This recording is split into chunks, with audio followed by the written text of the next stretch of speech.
I promised you that today we were going to go further with prefixes and suffixes. Hi, my name's Juliet, and today we're adding images to our titles in Scrivener 3 for Windows. Much like when we added images to separators, we can do the same with the titles by adding a placeholder in the prefix and/or suffix boxes in Compile, with the relevant returns or spaces as required. You won't see this previewed in the window, so you'll have to compile to check it out properly. But it's basically the same process, so this might sound very familiar if you've watched that other video.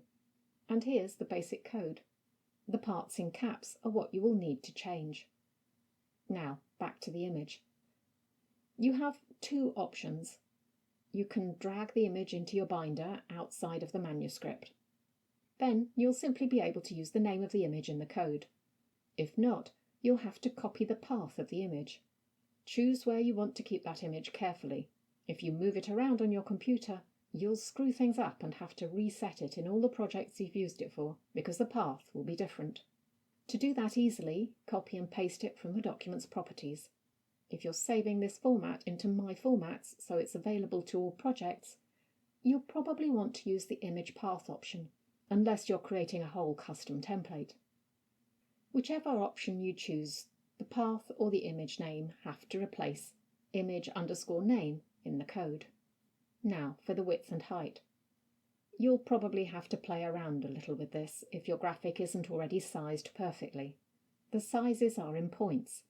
There are 72 points to an inch, or just under 28.5 to a centimetre. Ratios are kept intact, so you only have to do one or the other, whichever's easiest. So type this over either width or height, and you can delete the other text. Now, if you're also using this for an ebook, you might want to specify another measurement, which sizes the graphic to a percentage of the screen size, where you replace the word percentage with the number.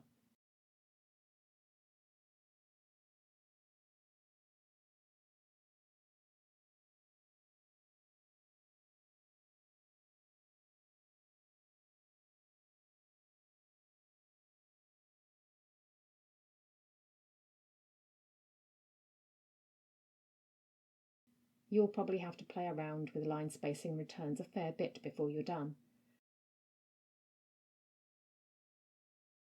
Test it out, don't assume it'll look okay.